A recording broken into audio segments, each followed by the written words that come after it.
Assalamu hörmetli qarindoshlar. Sharq Turkiston Surgundi hukumati televiziyasining xabarlar programmasida ko'rishinglarni qizg'in qarshi olamiz.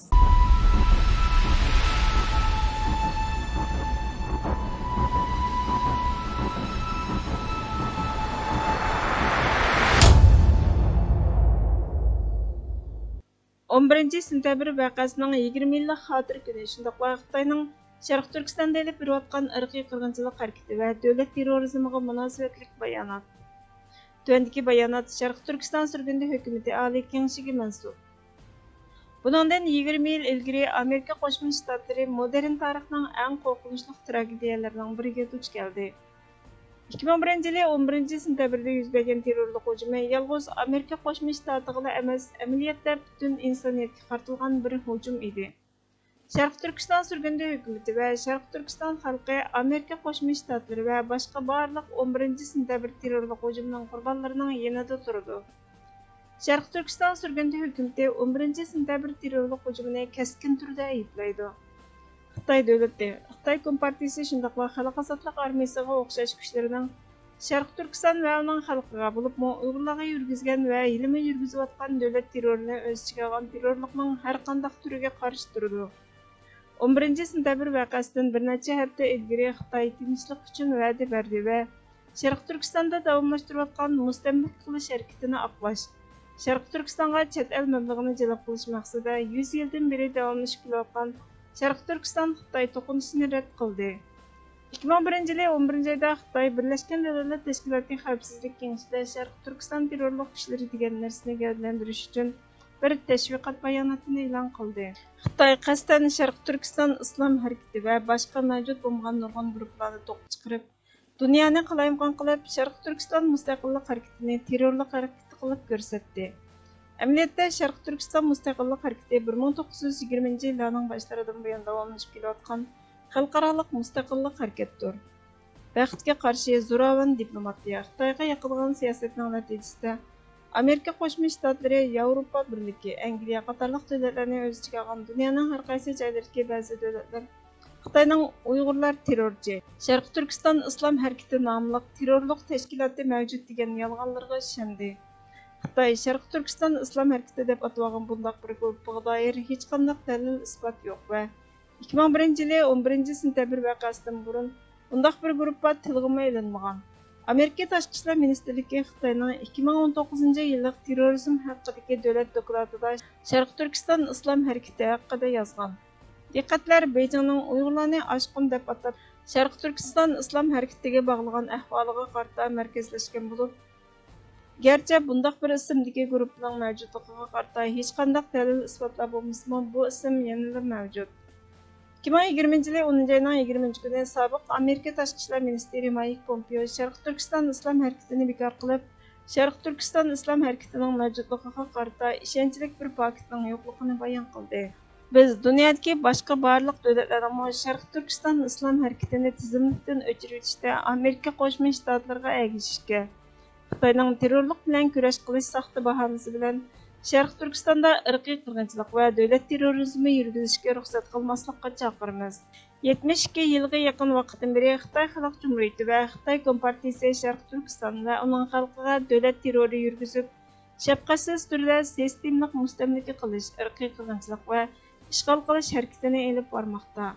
2001 yili 11 sentabr butun insoniyat uchun qora bir kun. 2001 yili 11 sentabr terrorlik hujumi Sharq Turkiston tarixida qorong'u bir davrning boshlang'ichi bo'lib, Xitoy 11 sentabr terrorlik hujumi va undan keyin maydonga kelgan terrorlikqa qarshi yer shari urushdan foydalanib, terrorlikqa qarshi turishni bahona qilib, Sharq Turkistondagi Uyg'ur va boshqa turkiy millat aholisiga irqiy qirg'inchilik va davlat terrorizmi yurgizib keldi. 11 sentabr vaqasidan buyon Xitoy davlat apparatidan foydalanib Sharq Turkiston va uning xalqiga qarata irqiy qirg'inchilik va davlat terrori yurgizib kelganligi uchun Sharq Turkiston xalqi uchun har kun tragediya bilan to'ldi. 21-asrdagi 11 sentabr terrorlik hujumi va terrorizmning eng cho'ng qurbonlari Sharq Turkiston va uning xalqidan iborat. Bugun Uyg'ur, Qirg'iz, Qozoq va boshqa turkiy millatlarning 3 milliondan ortiq jazo lageriga qamalgan. Milyonlarchasi turma va majburiy emgak lagerlariga qamalgan. Sharq Turkiston xalqi majburiy mingi yuyish, to'g'mas qilib etish, majburiy dori ichkizish, organ yig'ilish, davlat qo'llagan sistemlik bosqinchilik, qiynash qatorliq dahshatli irqiy qirg'inchilikqa duchor bo'lmoqda. Ko'pincha insonlar Xitoyning nima uchun bunday vahshiylik qilayotganligini, muddaosining nimaligini so'rashi mumkin. Sharq Turkiston Xitoy kontrol qilib olgan zaminning 1,828,418 kvadrat kilometr, ya'ni taxminan 5dan 1 qismini egallaydi.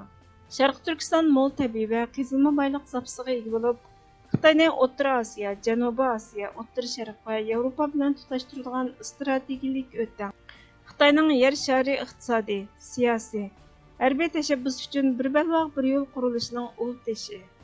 Sharq Turkiston ishg'ol qilingan bir davlat. Xitoy shunga yangi chegara degan ma'noda keladigan Xitoycha Xinjiang degan nom bilan ataydi. Xitoy Sharq Turkistonni kontrol qilishni qo'ldan berib qo'yishdan qo'rqadi. Shunga Sharq Turkiston va uning xalqini, bo'libmi Uyg'urlarni terrorchi qilib dunyoga tunutishga urinadi. Bu xuddi Germaniyaning Yahudiy cho'ng qirg'inchiligida Yahudiylarni shaytonlashtirib, irqiy qirg'inchilik yurgizganiga o'xshaydi.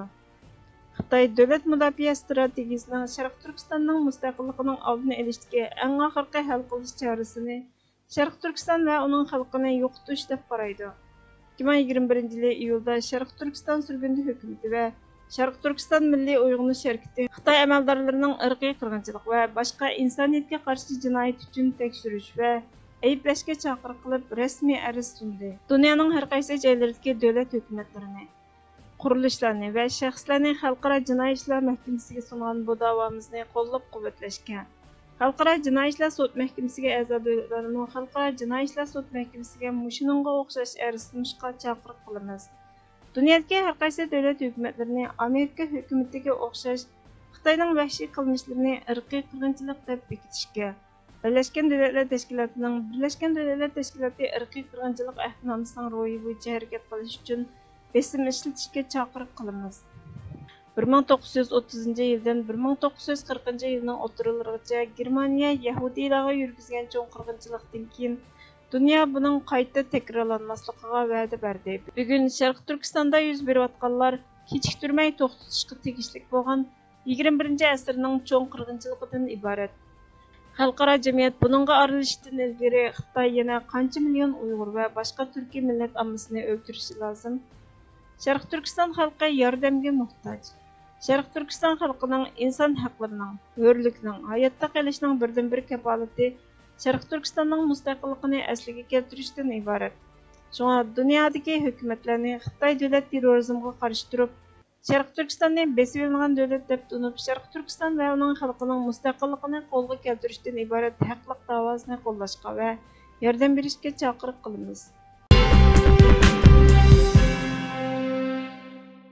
Taliban bayonotchisi Suhayl Shahin GHT televiziyasining ziyoratini qabul qilib, Afg'onistonni yangidan qurib chiqadiganligini, Xitoyning va boshqa har qanday davlatning yordamiga, mablag' silishiga ehtiyoj ekanligini, mablag' silishga chaqirdiganligini, Xitoyning Afg'oniston davlati va xalqiga yordam berish uchun eng avval o'tirg'i chiqqanligini, bundan nihoyatda mamnun ekanligini, uzun yillardan beri Xitoy bilan munosabatlashib kelayotganligini, Xitoyning talabiga binoan Afg'oniston zaminida Xitoyga qarshi har qanday harakatning elib berilmaydiganligiga kafolatlik qilish siyosatida ching turadiganligini va buning duo kelishimining muhim nuqtalaridan biri ekanligini, Afg'oniston tuproqlarining har qanday kishi va ya guruh tarafidan boshqa davlatlarga qarshi qo'llanishiga ruxsat qilmaydiganligini aytdi. Hurmatli ko'ruvchilar, xabarlarimizni ko'rganingiz uchun ko'p rahmat. Kelar qitimqi programmamiz ko'rishguncha Allohga omonat bo'lgaysizlar.